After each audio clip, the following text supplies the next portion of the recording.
welcome to Manga Splaining, the show where we recommend great manga to folks who haven't read much manga before. Hosted by Deb Aoki, Christopher Woodrow Butcher, Chip Zdarsky, and myself, David Brothers. Follow along with our show notes and our reading list at mangasplaining.com. And if I were truly smart, I would just record that once really well, like privately, and then just like drop it in, like editing. Just take 300 and you're like, Yeah. I could have hit Alki a little stronger this time. I could have said not much manga before, like with just a little more energy. But, you know, it is what it is, and here we are to discuss Yasuhiro Nightow's Blood Blockade Battlefront, which is an action-adventure manga, I guess is the best way to describe it. I'm going to go ahead and just read the back cover copy and then get into kind of my pitch. 3 years ago, a gateway between Earth and the beyond opened over the city of New York. In one terrible night, New York was destroyed and rebuilt, trapping New Yorkers and extra-dimensional creatures alike in an impenetrable bubble. Now, New York has been rechristened Hellsalem's Lot, a paranormal melting pot where magic and madness dwell alongside the mundane, where every form of human vermin gathers to exploit otherworldly assets for earthly profit. That's pretty good. Now someone is threatening to breach the bubble and release Hellsalem Lot's horrors, but the mysterious super agents of Libra fight to prevent the unthinkable. Trigun creator Yasuhiro Nightow returns with Blood Blockade Battlefront, an action-packed supernatural science fiction steamroller as only Nightow can conjure. That's more or less what this is about. I think I pitched it as kind of what if the X-Men's Inferno just kind of kept happening, but all of like the mundane stuff. I pitched it that way because a lot of what I enjoy about this manga, which is very much about like otherworldly, like end of the world, apocalypse type stuff, is a lot of the mundanities, like how the main character ends up on kind of a team of super freaks by accident, or like the kindnesses that are shown him in the first couple chapters, the bullying, all the stuff I like about this are the very small human moments, like the interpersonal characterization type stuff. The bigger monstrous type stuff is also very cool, but I laughed really hard when they revealed that the picture that he was using as a reference to find out who the character was upside down. Yeah. Super funny. And that kind of set the tone for the series for me. And I think because of that, I thought this might be a more fun first read for Manga Splaining than Trigun, which is like a little more serious, a little more straightforward of a Western. This one's wacky in a way that I honestly can't tell how the gang is going to feel about it. So I'm stoked for this one. And we're going to start... I don't remember who I started with last time. I feel like I usually start with Chris, so we're going to start with Deb this time. Deb, what did you think of Blood Blockade Battlefront Volume 1? I gotta say that at first I was really angry at this. Classic Manga Splaining intro. Wow. But it wasn't Yasuhiro Nightow's fault. It was Comixology and Dark Horse's fault. Because I read it on the Comixology version, and I was like, wait. Is this a flipped book? Is it what's going on? Oh, no. And the pagination is effed up. Yeah. Like, it's the way that it's paginated is like it's flipped, but then it retained the Japanese pages. So it was such a chore to read. I was like, yeah. Like, what's going on here? I can't even follow this. Wait. Then I had to rebuy it on Dark Horse Digital. And then I was like, okay, this is better. Yeah, it makes more sense. I wish that I had thought to do that, actually. I just sort of suffered through the whole book by having to like swipe left but read right. Oh, I hate that. This happened to you too? Oh, yeah. I mean, Blood Blockade Battlefront is not commonly available in Taiwan, so yeah, I had to get the digital. But yeah, I should have got the Dark Horse Digital. Good to know for listeners out there. Yeah. Our pain is your gain. Yeah, I didn't realize there was like a problem until like, because I read it in a few goes, and at one point I kind of came back to it. I started reading it. I was like, this story just doesn't make any sense, and then I realized I was reading it backwards. I was swiping the wrong way. Oh, because you were swiping like it was manga. That's great. Yeah. We fully broken you. You have fully broken me. Oh my god! I thought I was the only one who was suffering like this. But I didn't even click that it was a thing. Oh, yeah. Every once in a while, I think that like usually when you send comics to Amazon or Kindle or whatever, you send like a PDF, and maybe the PDF wasn't checked left to right or right to left, and they got it mixed up. But that's super annoying to read. So did you enjoy it after all the extra effort? I was more kind of like, oh, okay, this is how it was meant to be read. Yeah. And then it made a little bit more sense, but Just a little bit. But the denseness of the book made it difficult. Yes. There's a lot of stuff going on. Don't take this the wrong way. It reminded me of American comics because it took me a while to read it, even on the right way around. Like, wait, what's going on? And wait, why is he the only one who can see the monkey? And wait, what's the monkey anyway? And then wait, who's this guy? And wait, he's got great sideburns, but wait, does he have powers? Wait, and this blood thing? What's the blood thing going on? And so, yeah, I was irritated a little bit. And that wasn't Comixology's fault. Yeah. I mean, Yasuhiro Nightow has been to Comic-Con several times, been published American comics for a long time.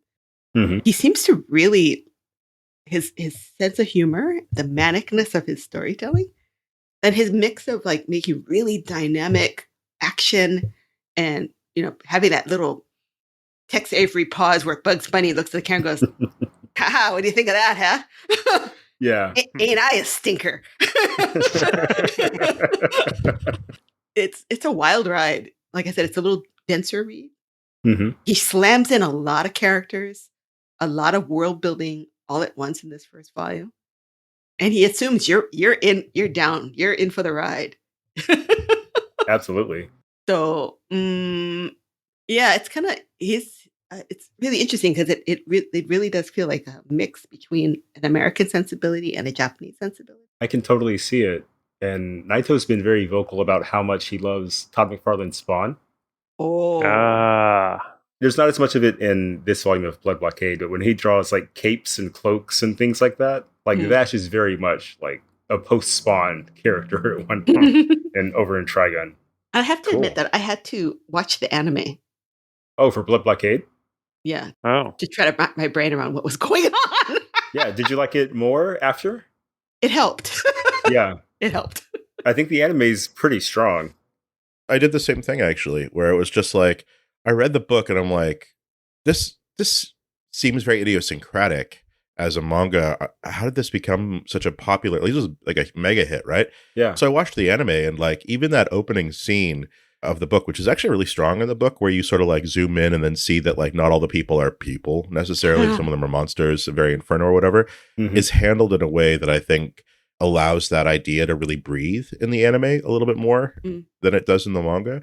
And I think that the anime does sort of, it's like Sailor Moon. I know we haven't covered Sailor Moon, so it's not the canon that we can talk about, but like the Sailor Moon anime took this like really super idiosyncratic arc that Naoki Takeuchi makes and made it into something that was very clean and I don't want to say palatable because that has a different connotation, but definitely easier to follow. Like exactly what's happening. There's less sort of sparkly effects. The characters always, you can do a 3D turnaround and they look the same from every angle. Whereas in this and in Takeuchi's work, like the character turns to the side or maybe we get a sort of a bird's eye view. Those characters get a little deformed. Yeah. You know what I mean? And it can be really hard to follow, I think, for readers. But so I thought it was very interesting to see the differences between the anime and the manga in terms of just like how once you do an anime character design, how codified that is and how rarely it breaks out of that mold. So yeah, Deb, I totally understand why you would go to the anime. And like I'm not an anime guy at all. We'll save that for anime explaining. But you saying that, like I'm looking at a page right now and I'm just keep thinking, if all the words and the balloons disappeared from this page and someone just read it all out to me, I would enjoy this so much more.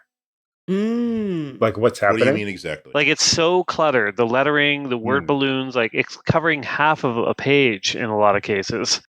And you kind of have to make sense of who's even saying some of the dialogue. It ruins the design of the pages, like almost in every case. And if they just disappeared and it was just the artwork and someone just like, basically I'm describing anime. If somebody, if people just voice these characters and I could just look at them and I could look at the scene, a lot of it would be less confusing, a lot less cluttered. and maybe the wordiness wouldn't grate on me as much as it does in this. David, you can edit this part out, but Chip, can you tell me or show me what page, or tell me what page so I can throw it in the show notes just as a good example? Oh, yeah, I was just looking at... Yeah, I'm not going to edit that out. Yeah, in the Comixology, it's location 38. 38. At 19%. Okay. That's just random. Like, that's not even me like trying to find the wordiest page. I just like, it was what was open. Oh, yeah, this is a super long... This is a super wordy page. 2 pages past, like, it's still wordy. Yeah. Like, yeah. Mm. I will say that's not a fault of the lettering. That's definitely, these are the original word balloons. No, like when I say lettering, I mean like the original choices. Yeah, all of it. Like it's not a slight against the North American letterer, but it's so much. You go a few more pages, you're at page 50. It's just like, oh my god, there's so much going on and so much explaining, and in such an awkward way too. Like that kind of reminds me a bit of American comics, at least the ones that I grew up reading, where like every issue of X-Men, you had to like have the characters say what their powers were, for the little ones, which I get, but there's so many things here where someone's explaining the city to someone who knows what the city is. Like I'm just like, what? Like there must be a better way to relay information than all these like weird monologues. Yeah. There's one thing I didn't mention on the pitch, I think, is this is one of the rare manga where I think the anime might be like slightly better than the manga because of the presentation of the anime. Yeah. Like this scene, page 38 that Chip was mentioning. I assume that like the location 38 is page 38, the Dark Horse edition. Yeah. Yeah. It's like a maybe 5 to 10 second joke animated. But it's 2 pages and maybe actually 3 pages. And like 18 panels in the comics form. So like the pacing is different, the way like the jokes land are different, and I think that the explaining feels better when it's more dynamic, like when it's a monologue over something happening versus just a random conversation. Right. Also, I feel like there's a thing too with anime, because anime is a passive form of entertainment. Yeah, in which I'm kind of okay with the time elapsing while you watch an anime versus the time being put in when you're reading something like this, where I just get like I definitely put this down in frustration, but at about like the 50% mark probably, because I'm just like, okay, my brain's just not even like, it's not there with this. I got to just like step away and come back to it. Whereas I think of the anime, I'd just be like, okay, you can kind of turn your brain off a little bit and kind of watch it, but like the concerted effort to read this. And I wasn't getting enough enjoyment out of it, except the gags. I think you're right. Like I love the gags. The gag at the end where he's in the full body cast. Yeah, fantastic. I even like the pizza delivery stuff. And that relationship. But yeah, there was too much going on in here, and then the action felt just a little too. And it might just be my old man brain. I couldn't follow a lot of it. Wow, I feel like less like a crank than I thought I would. No, I love the manga explaining episodes that open with "This made me really mad." To be fair, Deb's the mad one. I wasn't mad. And so, Chris, had you read Trigun out of curiosity?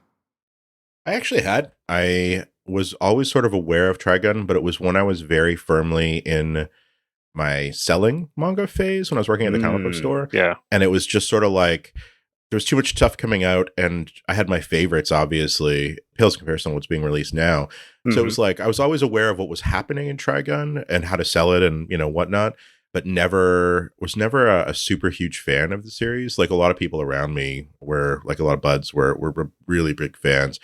And I appreciated what he had going on. Like I'd pick up a volume and be like, whoa, okay. But this is the first time I actually sat down and like really read one of his manga. And I assumed that was the next question. Like, what did you actually think? Oh, I loved it. I loved it, actually. It is super weird that Chip didn't Wait, you love Trigun or Blood Blockade? Oh, this Blood Blockade Battlefront. This is a rare split for manga explaining. It is a rare split.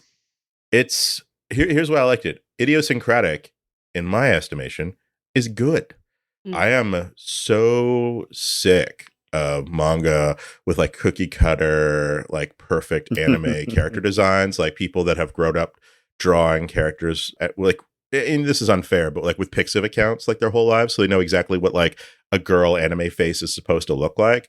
Like there are multiple hideous drawings in this of women. It's kind of great, but not just women, but like of all the characters. Like sometimes they look super cool, and sometimes they look kind of deformed. Like when you move your face really close to like the camera, you know, kind of thing. And Evangelion, you do the Evangelion fisheye lens face, yeah. Like I actually really love. I deeply appreciate how if you're like an anime director, you've got to take this and turn it into something that works on screen, that like a team of animators can draw this. But this guy is just like, and I actually didn't find it too hard to follow until the last story with the pizza delivery and the sort of the literal human trafficking. That one I actually thought, okay, he's kind of, this dude's up his own ass a little bit on these pages. Like, a lot of them don't, like, you literally can't read them. Like, you can't read what's going on in the last story in this book a lot of the time. But the first 3-parter, I actually found pretty straightforward to follow, even with the stupid comicsology, not formatted correctly stuff. And I really liked a lot of the art. I liked that it was daring and had a lot of choices. And I liked the story. The gags are actually great. The monkey gag is actually top level dad joking, which is so good. Which monkey gag? Sorry, the monkey. Oh, where the gateway was unlocked by the monkey. It was just like that was the one time where I was like, man, he's really he spends like the villain spend 2 pages on how upset that this gag was ruined for him was, and I'm like, oh, you're really, really explaining this joke, because you don't explain anything else in this book, but you're explaining this joke probably because it's like an English joke, so the Japanese readers would have really needed some like bit of work. Here's what a monkey is in English, yeah.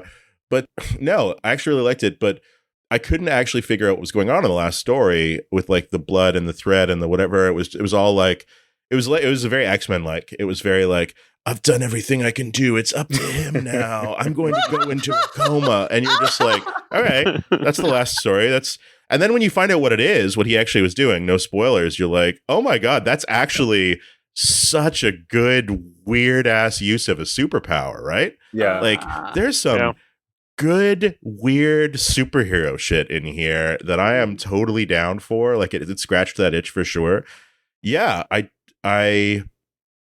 the things I didn't like about it were probably always felt like concessions to the manga and anime-ness of it, like the intended audience. Like I think this was ran in one of the Jump magazines, and I'm not 100% sure on that. We'll look it up, throw in the show notes. But there's some stuff in it that was like a little bit.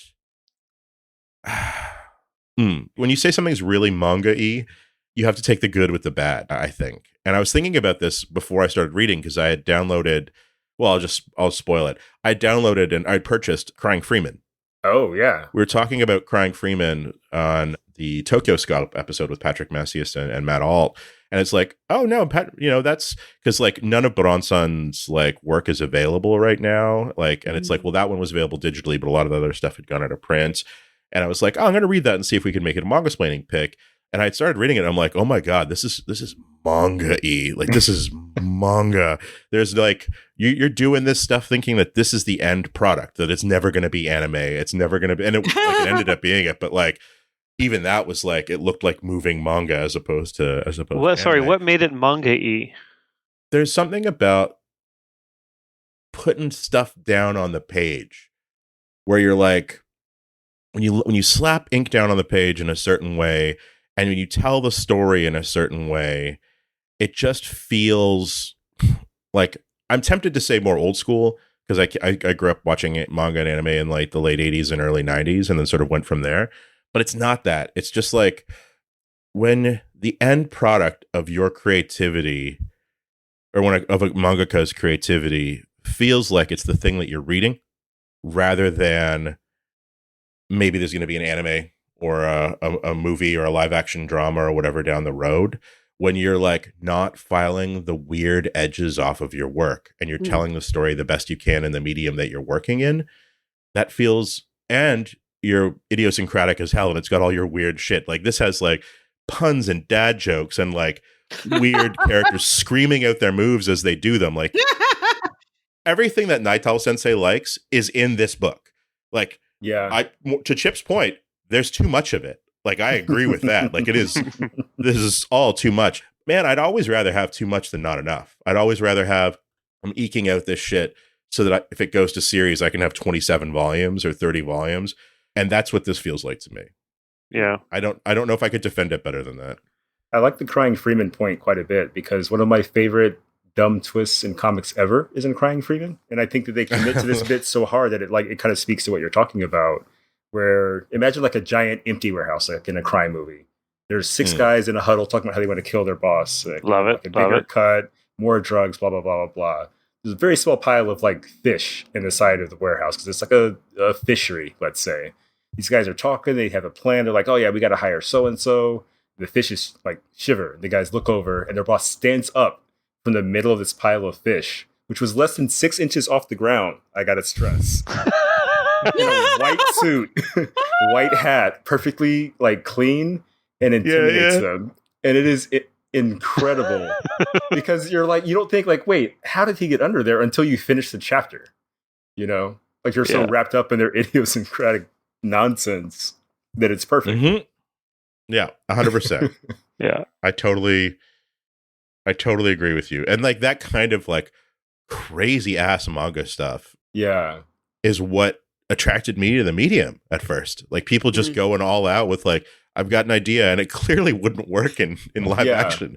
He can't be buried under 6 inches, or it would be in live action when it happened. It would be a gag, right? And in this, it's deadly serious. Like, oh shit, the boss. And drawn is here. realistically, like Ikegami is kind of a John Romita kind of artist, you know, and he's in that kind of realm of handsome dudes, very beautiful women.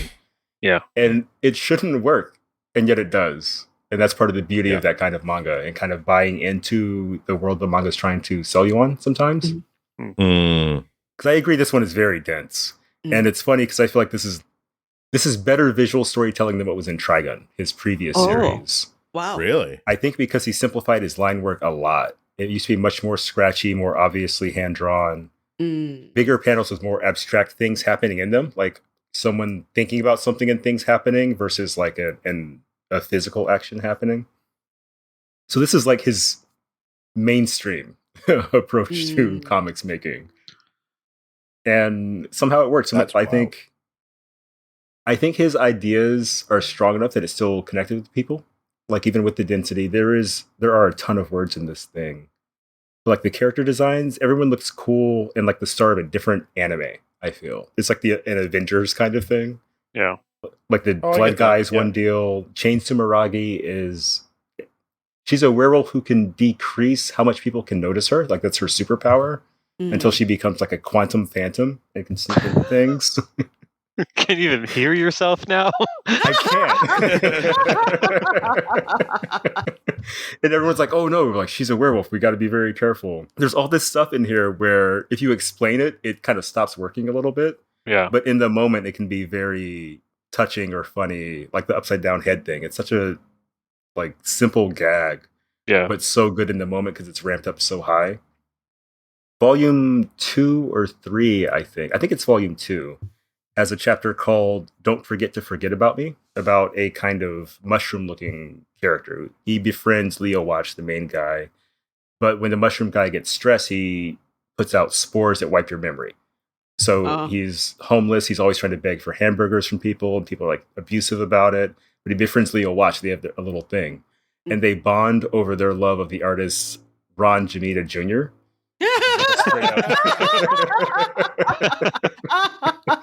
So the American comics influence is like very, very deep in this book, and I love that Deb like clocked it right off the bat. That's pretty cool. Yeah, because it had such a strange feel. I don't know if we've read a book from Manga Explaining that was this kind of dense. We've read like very dense works. Yeah, but this is like every page might as well be a new scene sometimes. Always a brand new monster. He's kind of showing off a little bit, don't you think? Like, he's like flexing and saying like I'm not sure about the story, but I feel like this is a series that he came back roaring, like after a break doing other things, and he just said, "I'm going to do something new," and he just cracks his knuckles and says, "Here we go." Yeah, This came out after Trigun, so I don't know his financial whatevers, but having a hit anime series hopefully means you're pretty well off and can do like your weird thing for your next big project. Fingers crossed all around. And this feels like the weird thing that he wanted to do. Because there's just so many different weird angles. There's the Secret Society of Monster Hunters, which I don't think they fully explain in this volume. No. Yeah, they fight. No, they don't. They do not. Yeah. At the very bottom of the Hell Salem slot hole, there's a lot of like immortal ancient vampires. And it's one of those. They fight those. Because I'm looking at the history of his work, right? And it's like Trigun, and then it was 1995 to 97. Then he did Trigun Maximum, which is 1997 to 2007. He did a couple other things in between. And then he did this. But this is also, he was previously published in other magazines. This is his first work for Shueisha, for Jump Square. Oh, interesting. I wonder if the Shueisha editorial department had a big influence on these things too. Though I thought there'd be less involved with Shueisha editorial. Like Jump Comics are so pared down at the beginning. And this is like a volume 9. No, I mean, this is like him moving to another publisher and like saying, and Jump Square is kind of, when it first came out, it was kind of like a more arty seinen magazine, like Blue Exorcist, right? It wasn't Jump Square. So I felt like this was kind of his opportunity to, you know, really, like, you could see his eagerness to throw a whole bunch of things out of the gate and say, love me. Let's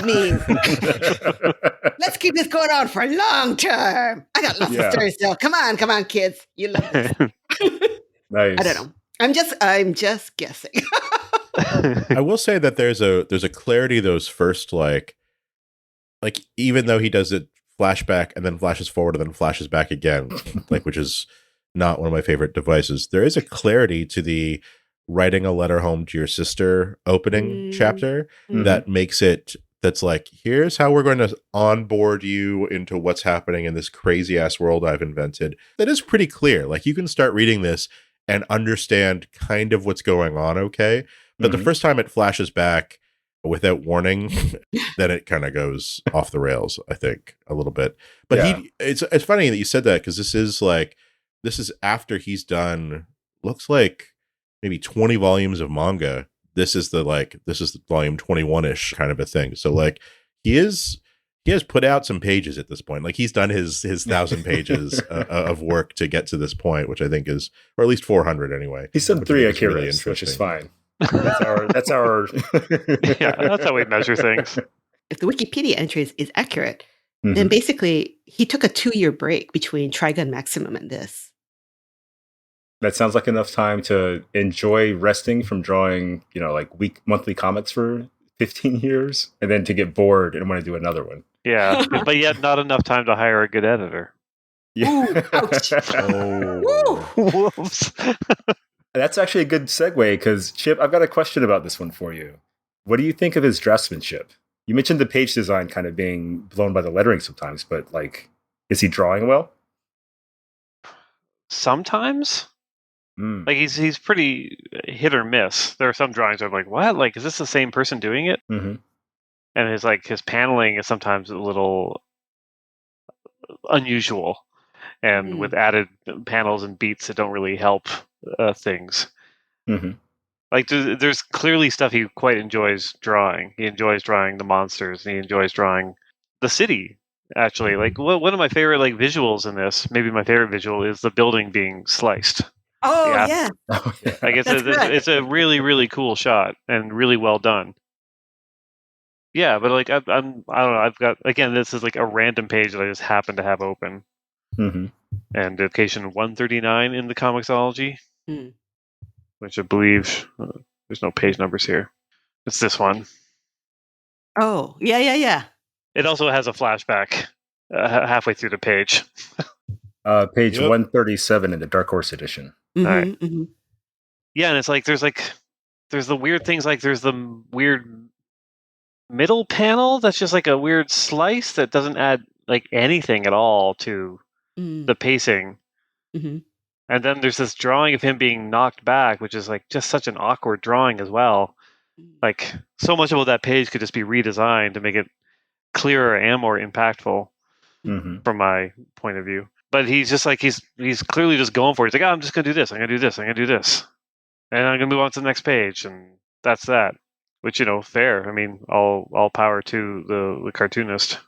Yeah. 2 pages after that one, on page 139 in the Dark Horse edition, 150 in the print edition, we've got 3 page numbers to juggle.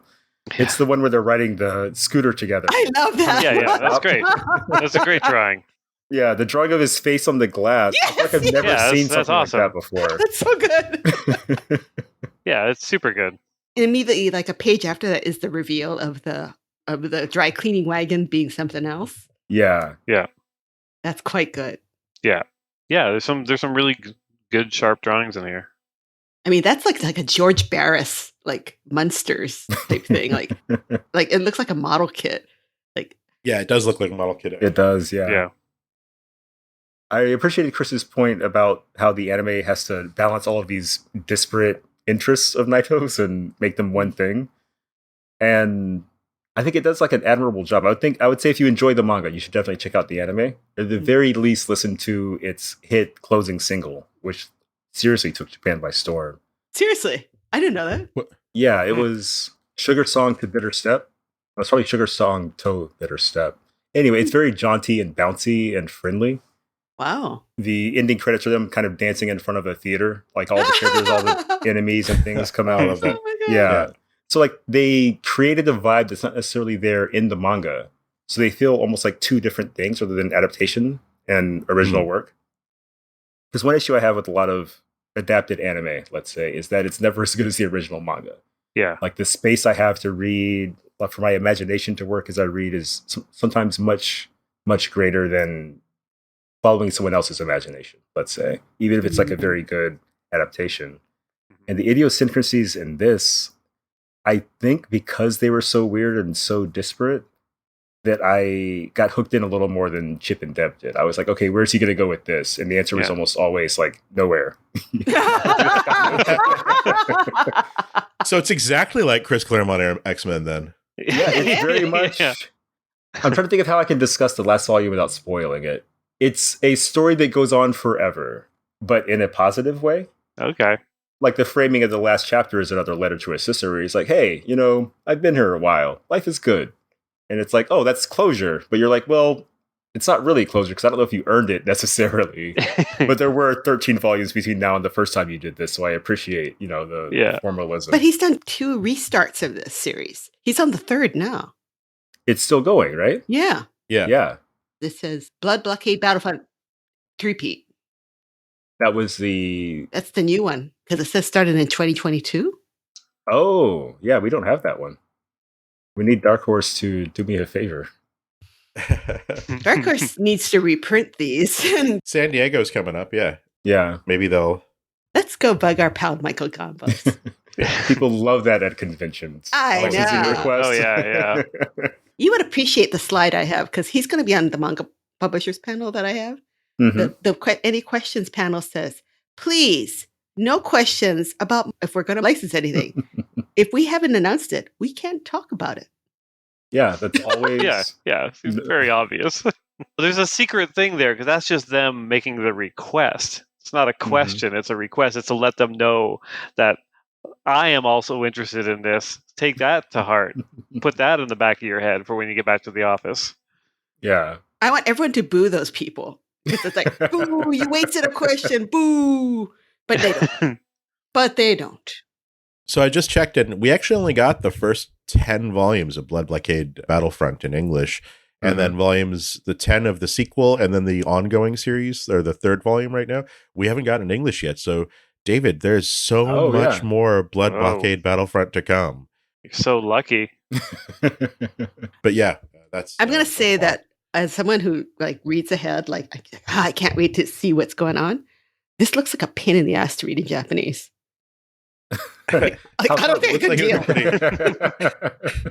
Pretty complicated. Yeah. There's so many different languages and big kind of special moves that have random languages just because. Yeah, I'd believe it. I do appreciate the part where they have the guy makes their killer move and all of a sudden there's 5 or 6 giant blocky kanji, very complicated looking kanji to show this is badass. Yeah. Even better in the anime. It's got sound effects. But so did anyone make it to the author's note at the end? Yeah, it was fun. What did you think? I thought it was interesting that this is the series where he started drawing digitally. I think that might account for some of the difference between the scratchiness that you were talking about and then the sort of the cleaner look that he's got here is that he started drawing digitally here. Other than that, like, you know, it was a fun little author's note and it put the art into a different context for me, I think, in terms of like he's definitely trying some stuff here. It kind of made me want to jump ahead to volume 10 and just see if the art had changed at all as he got more comfortable with the digital tools. Because anytime there's like a standalone illustration in this, it's really good, like really solid, like the bus or the human trafficking van that Deb called out that looks like a model kit. But a lot of the panel to panel stuff that Chip mentioned is a little bit weird at times, let's say. So I'm curious what volume 10, if it's just like, no, he was just in that, he was perfectly formed in volume 1 as far as he was concerned, and he just went for it. But I would love to see volume 10 and sort of see how that changed. Yeah. I would say volume 10 has a lot fewer panels per page on average. Maybe like 3 or 4 instead of, you know, like 8 to 12. And it makes a difference in the storytelling for sure. There's more room for the jokes to breathe and that kind of thing. There's this is a small spoiler, but he meets his sister. Like she comes back around. Okay. It's like a kind of a decent little drawing, but then it's cool that iPhones exist in this world. Yeah. Oh, okay. And that's his reaction to finding out what she tells him. Yeah. That's beautifully grotesque.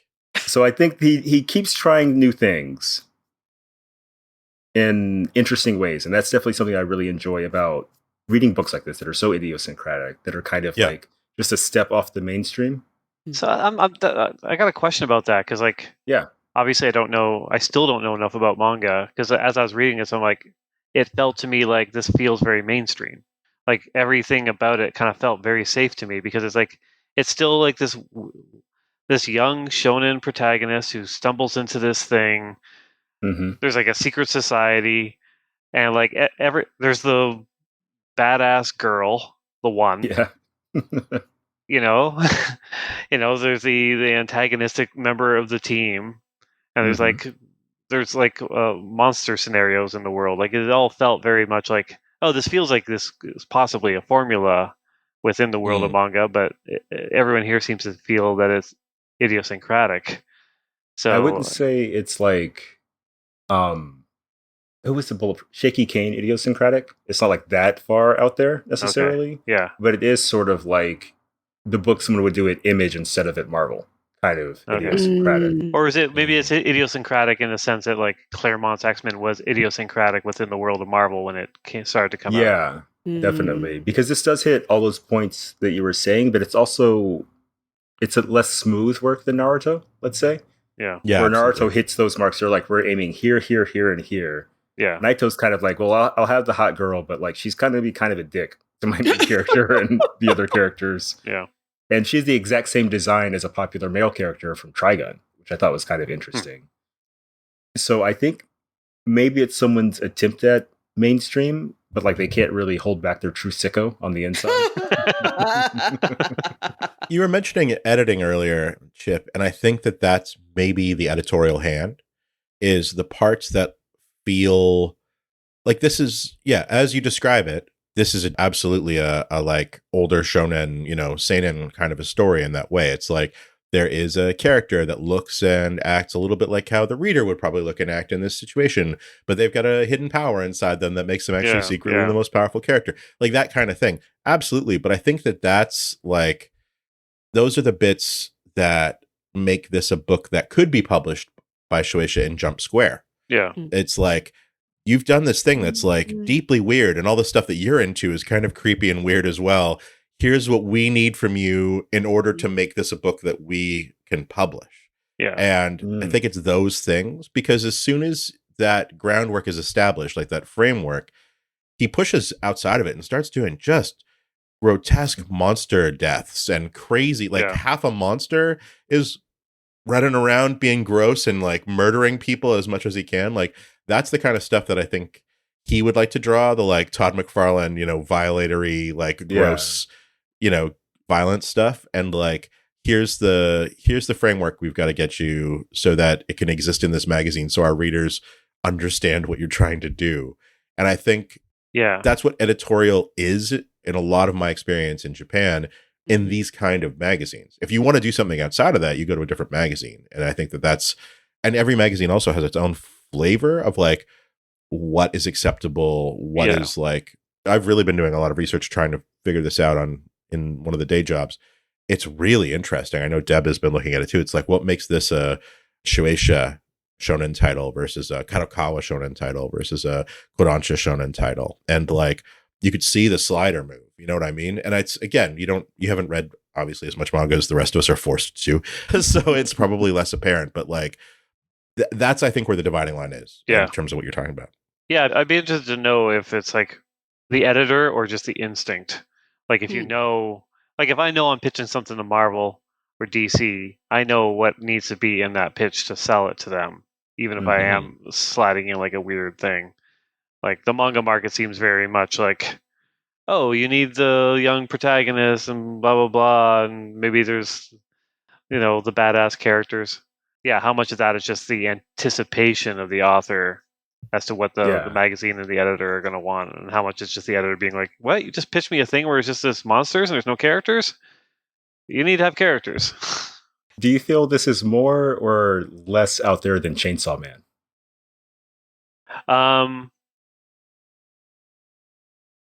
I think Chainsaw Man felt more interesting to me and better told. That's fair. Yeah. Yeah, there are a lot more ingredients in here, but I don't think that necessarily makes for a better dish, I would say in terms of like being mainstream adjacent, like Chainsaw Man, let's say, is a 1 on the scale and everything in between. This is like a 0.6 Chainsaw Man for me. Okay. And it's very weird, but it's not pushing it quite as hard as Chainsaw Man does. Yeah. Just by virtue of like where Chainsaw Man runs versus where this runs. This does feel safer in that sense. So I can kind of see what you're getting at. I would guess there's about a 30-year difference between the two creators too. Yeah, that too. Yeah, absolutely. In terms of what they want to do in comics and what they, believe comics are capable of, there's totally a perspective difference there. Yeah. Man. Yeah. Can I say my favorite Blood Blockade Battlefront anecdote? Yeah. Sure. Do you want? Here's how I know. Do you know Nightow? Is that going to be the anecdote? No, all of my friends, several of my friends know Nightow, so I have to be very careful what I say on this podcast. Ooh. Yeah. I'm sure he'll never listen, but I will probably, I will probably meet him at some point. So I have to be good. But that's not why I like the book. I actually legitimately like the book, but I did actually know this was a Shonen Jump series because I went to the Shonen Jump themed room at Comic-Con one year where all of the comic market, which is the big doujinshi event in Japan, there's a room where it's like, or there's like an area where it's like, oh, you do parodies, hard air quotes, of Jump characters, you get to sit in this row. And I was like, wow, usually you think of Jump characters and they're all like, wiry teens. And it's like, who's this giant hulking like monster dude on the cover of all these doujinshi? And oh, wow, he's definitely going to town on some people in this. I was like, oh, is this Blood Blockade Battlefront? Like, is it's like one of those series that I kind of know is happening over here a little bit? Yeah. It's like, this guy's in, I wonder if and I open it up and I'm like, oh, he's not drawn quite as big as he is in the doujinshi, I guess. Yeah. It's probably stick with the doujinshi. But like, yeah, my first real encounter of being like interested in the series was like the very hulking way, let's say, that they drew Klaus from this book in the doujinshi. And how many doujinshi feature, because he does not look like a Jump character at all, and especially not the way they're drawing. And they were like, oh, this is something a little bit different, actually. Let's really hook into this. And everything from like very like almost like gay manga, gay comic kind of stuff to like making him very wispy and like yaoi BL and like whatever, and like oh, like it's one size fits awesome. All. It's awesome. Actually, the way they draw him, let's say one size fits most. Okay, leave that there. Deb, it reminds me of like you watch the parody version of a movie. I was trying to think of what's a really funny porn. Like I was looking at like to the booby guard instead of the bodyguard or something. Wow, that's Yeah. that's your example. That's pretty good. That was like my job for like 5 years, is coming up with those names in Sex Criminals. Oh, seriously? Yeah. There were All so background many. gags. Yeah. Yeah. Here, I threw a very not safe for work link in the chat if you want to see just what I'm talking about. I but already will- see I Rule cannot, 34. Yeah, I cannot put that up on the show notes, unfortunately. You're going to have to Get Rule banned from 34 close your The own. internet. Yeah. Substack will not approve. Yeah. That was Deb, pretty were good. there any gags that worked for you? Oh, I'm gonna think. I mean, that one where he's slamming into the delivery window, that was pretty funny. Mhm. What was the other one? Well, the part where he imagines in his head that he has to eviscerate the monkey, and that it's just pixelation. That was pretty good. That was pretty Yeah. good. I do like the monkey. I mean, the monkey just has this simplicity and expressiveness. That's like whoop, like, and then he's like runs. It's a good mascot character, I think. Yeah, it's really Yeah. fun. Does the monkey come back? Yeah, it's a recurring character. Like, it hangs out. It never has like lines or anything like that, but it's like a pet, I guess.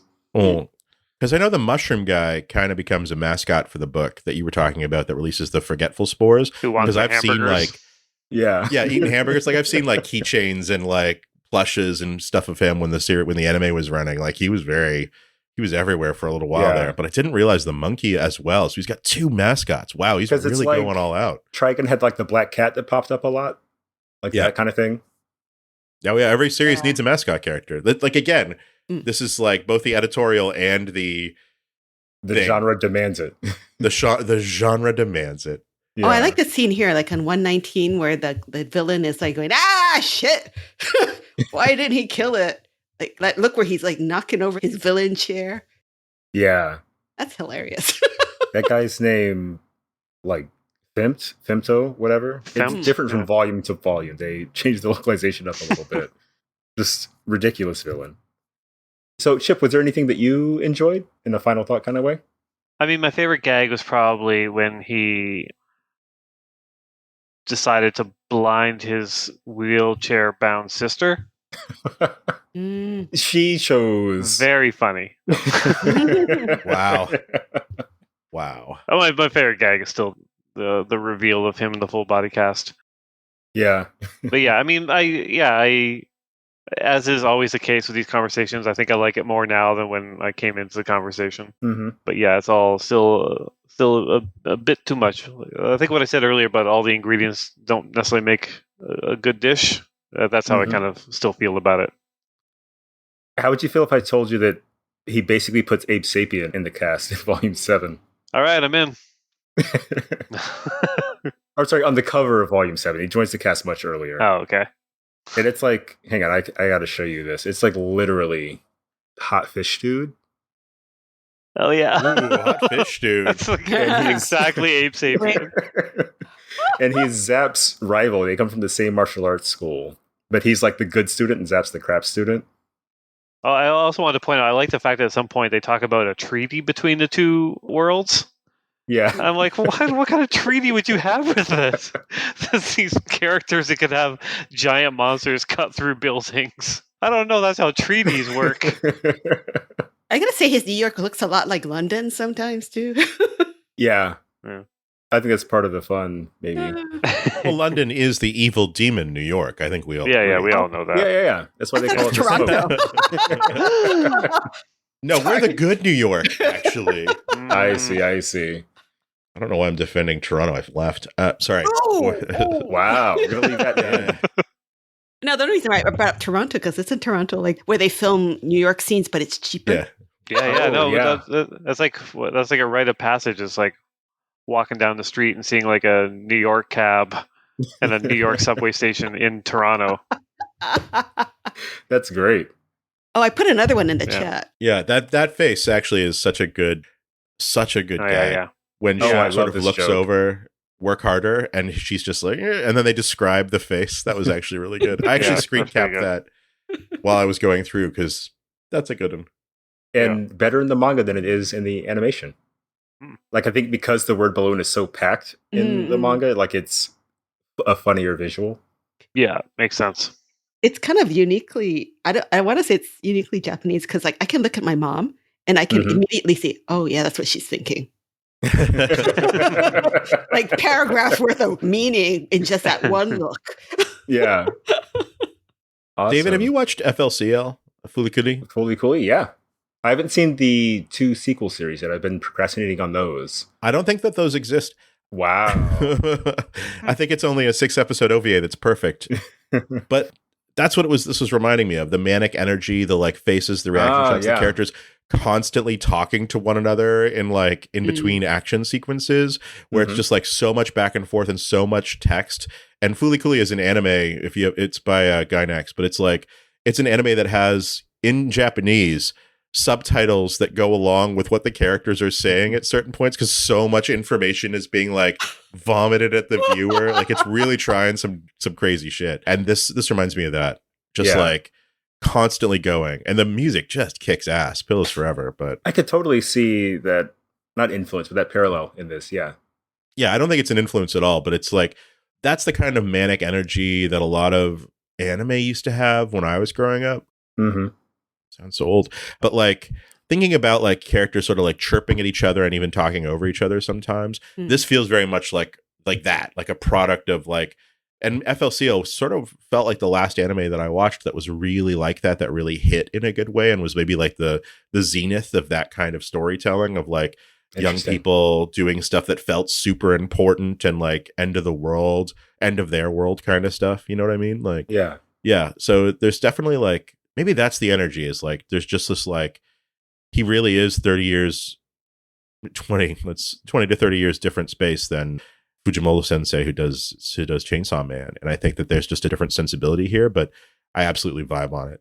Not to immediately move us to final thoughts, but I think that's my final thought. Yeah, I was going to ask if that was your final thought. Yeah, it really is. I think it's just like, this has a vibe that really hits for me. And I think if you, especially like manga and anime, like you actually like manga and anime, I think this will hit for you, but I don't know about it as manga for people who don't read much manga. I'm so sorry. Nice.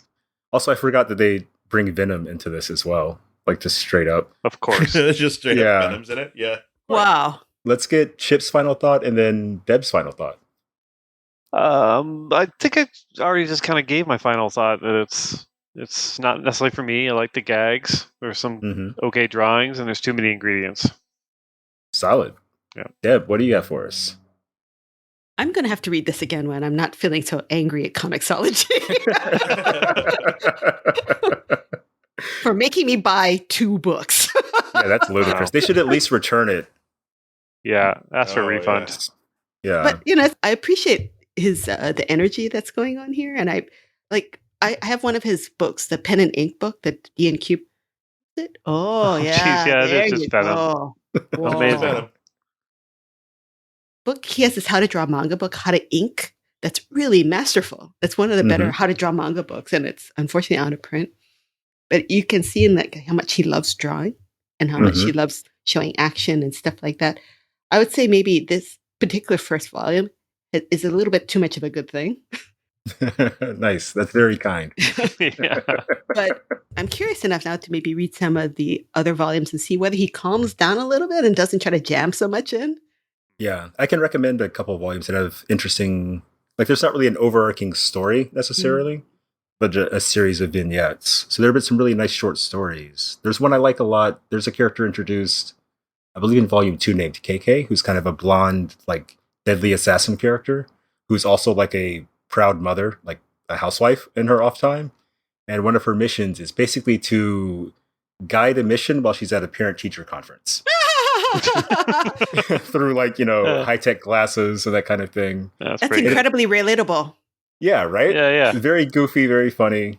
So there's like, if you don't like these stories, there might be one down the line that's more up your alley. It's hard to tell someone, hey, read another 1,000 pages and see how you like it. Yeah. Not like we haven't done that before, though. It's mostly Chris that does that to us. So. Whoops. Sorry. Yeah, but for my final thought, I'm glad that this was such like a varied conversation, because this is a very strange manga. I feel it's idiosyncratic in the ways that Christopher was saying, and I think that means that all of our reactions kind of we're all hitting different points and kind of judging it based on that. Yeah. Which maybe is obvious, but it makes for a fun conversation between us. I always have a good time with these. Yeah. So there are 10 volumes of Blood Blockade Battlefront out from Dark Horse Comics. I want to say all of them are translated by Matthew Johnson, lettered and retouched by Studio Cutie. There might be like a replacement a few volumes in. It's such a long-running, like complicated series, people get burned out. And then, so there are 10 more volumes of Blood Blockade Battlefront Part 2. And then there's also a third volume of Blood Blockade Battlefront starting in Japan, more or less in the last year or so. Yeah. That's correct? Yeah. Which is kind of similar to how Trigun went from Trigun to Trigun Maximum with like the Trigun anime between those two. Oh, and then there's a new Trigun that's way chexier. Oh yeah, Trigun Stampede, yeah. Man, that guy, hopefully Nightow is very well off and can draw whatever kind of comics he wants without any kind of editorial advice at all. Maybe he does have that drawing set up with like the burlesque legs and like has him suspended. I've never seen a mangaka with like a cool self-portrait. It's always like, I'm a hideous freak. Check me out. I'm Baron Harkonnen. Does he live in Nakano? Because that's what it says in the end. Yeah, I think so. Huh. But cool. Maybe I have seen him. I live in Nakano, sort of. Maybe I saw him on the street. I wouldn't even know it was him. He probably lives in one of the very like specific Mandarake shops in Nakano Broadway. Yes. There's a whole beautiful apartment building above Broadway at the back, actually, like a really gorgeous like mansion, like apartment complex. Like, Who knows? Apparently famous people do live there. Maybe that's where Nightow secretly lives. We will find out. We will travel to Japan on the explaining jet just to check. Use Google Translate on our phones to like translate the names on the outside of the apartment building. Yeah. Don't do that. Don't do that. That's a bad idea. We're going to take a break and come back with some shout outs and then skedaddle. We will see you in a bit.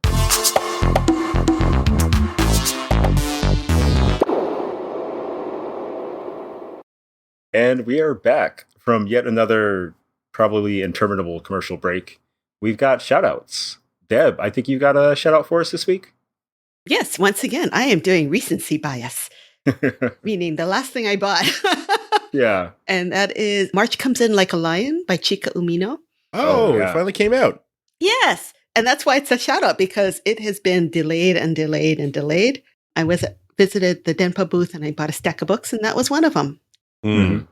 Basically, it's about a young boy who basically he's like a Japanese chess or shogi genius, and he lives on his own, and he's kind of dealing with some past trauma from his parents have died. He was adopted by another family. There's a lot of tension in that family, and he decided to leave. And then he gets kind of adopted by another family of sisters who've also lost their parents.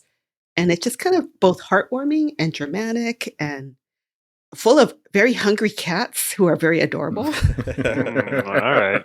Now I see the appeal. Okay, yeah. It's a really charming series, and I'm so glad it's out. It's going to be a while till it's out in its completeness, but the anime is on Netflix, and so it's something people have been familiar with for years and have been wanting to read the manga. So it's so nice to see it's in good hands with Denpa. Definitely go out and buy it. I think it's worth a read. I think it's a little bit like Blood Blockade Battlefront in that the manga is way more dense and full of asides and full of little fussy details that can make it hard to understand a little bit. But it's a beautiful companion to, if you love the anime, you'll love the manga. It's really nice. Nice. I remember I bought Umino Sensei. I was actually at a store, and they had at a doujinshi store, tying it back, and I bought this like there was like a notebook that had an oyaji, like an old man, like a fat old man character with like thick glasses on it, and it said "Slam Dunk" at the bottom, and he was like nude except for Noshi, and I'm like, why? It's the coach. Someone make it's the coach from Slam Dunk. And I bought it and I looked it over and it was like, it's by her. It's actually by Umino. It's like her Slam Dunk fan doujinshi of the coach. Beautiful. And it's one illustration on top of a blank notebook. And it was like 300 yen and I had to buy it. So yes, that is tying everything back to doujinshi now, because I just spent like 6 weeks in Tokyo digging through mandarakes. So it's all doujinshi all the way down. Is that your shout out? That's pretty good. Actually, my shout out is because we were away for so long. I was away for so long. We only recorded, I think, one episode while I was away. I actually finally got to have a physical copy of Okinawa. It's coming out August 22nd. It turned out so good, guys. I'm actually really, really, really proud of how it turned out. It's a beautiful hardcover. Fantagraphics did an amazing job. It was such a great collaborative project. I'm actually super stoked about how it turned out. And obviously, as the project manager, Andrew was the editor on it. I noticed, like, okay, for second printing, we got to change this and just this. But it's like little things, like it's like tiny little things that no one is going to notice. And I feel really good about that, actually. No spelling mistakes yet. We went over that book like 4 times. It took 6 years, so we better have. But yeah, We'll see. But it felt really good to actually hold it physically because it's been something that I've been working on with Jocelyn and Andrew and everybody for like 6 or 7 years at this point. 2016, 7 years. Wow. Amazing. Yeah. So it's honestly awesome that it's a real book and it's going to get distributed now. So that's my shout out. It's self-involved, but whatever. I like it. I recently got a book from work, something printed and the samples came in, and I opened it, and the very first page, my eye went straight to the typo. So I'm jealous of your experience. Yeah, I've done that. Chip, you're shout out free this week, right? You know what? I've managed to come up with one. All right. I don't think I've mentioned it on this show before. It's a show called The Other Two. Oh, on HBO, I think. Yeah. It's about a family where there's 3 siblings, and 2 of the siblings are much older than the youngest sibling. And the story is basically the younger sibling is Justin Bieber. Like he's like a teenager who just like all of a sudden just became like super famous like almost overnight. And it's about the older siblings having to deal with that. Like they are the other two, like wherever they go. And Nice. like what are their lives supposed to be? What are their careers supposed to be in the wake of their Justin Bieber younger sibling? And it's super sweet and it's funny. And like the first 2 seasons were like just kind of like pleasant watches. And then the final season just came out and it takes it up a whole other level. It becomes like surreal and like like super hilarious. Really? So so I recommend that. Yeah. And Molly Shannon is the mom, and Molly Shannon is just like a delight wherever she goes. Yeah. Amazing. So, that helps. Wow. Yeah, and Ken Marino's in it too, and he's always funny. Yeah. He was amazing at Black Monday, where he played twins. Oh yeah, they were great. My shout out, I saw Wes Anderson's Asteroid City first week of July, I think, maybe last week of June, a couple weeks ago at any rate. Wow. It's my second Wes Anderson movie, and I really enjoyed it. I thought it was very touching. Like I liked how it kind of looked like a cartoon. Like it felt like he was kind of drawing a movie more than shooting it sometimes. Which is a nice vibe. And amazing soundtrack. And I got to watch more of his stuff. I watched Royal Tannenbaums that weekend. I really enjoyed that. And next up is either a rewatch of Moonrise Kingdom or maybe Grand Budapest Hotel. One of those two. Huh. Those are nice. Those are both. Yeah, we could Wes Anderson's blame for a while, but yeah. Congratulations on your journey. Yeah. Steve Zissou is the one that is like everyone's real divided on. Andrew and I actually got into a real fight over that movie, actually, like a real fight. So maybe we can't watch that one again. But we could watch the rest. They're all pretty fun. Yeah. Did Wes Anderson direct City of Dogs? Yes. Isle of Dogs. Yes. Isle of Dogs. And Fantastic Mr. Fox. Oh, that was him. Okay, yeah. Yeah. Because Dark Horse has an adaptation of Isle of Dogs drawn by the guy who did Dragonhead. Yeah. Really? Yes. Yeah. Mochizuki? Something like that? Yeah. Interesting. Amazing. I got to look that up. It's one of the ones I was considering for next season of Manga Splaining if we're going to get real weird with it. Because it's like, there's a lot of manga out there that's like, is this manga? Like, is a Japanese dude doing a like manga adaptation of a Wes Anderson film manga that was like first printed in Japan? Technically it is. Yeah. Or people doing mangaka who have left Japan and are doing original works for other countries first. Is that manga? There's some really neat stuff out there that I've been sort of playing with. Season 5, when things get weird. Yeah, we should do a week where the book selection that's the theme, is this manga. Is this manga? Oh, yeah. The internet definitely won't have an opinion on that. Yeah, good. That's fine. Social media will be dead by then anyway. It's rocketing to its grave. Yeah, Speaking of rocketing to the grave, that has been an episode of Manga Splaining. Wow. Amazing transition. Amazing. This was Blood Blockade Battlefront. We had some good shout-outs. We had some interesting conversation. This was a David Chris versus Chip Deb episode. Very rare. Will likely never happen again. But thank you all for listening. Thank you all for chatting, and we will see you next week. Have a good one.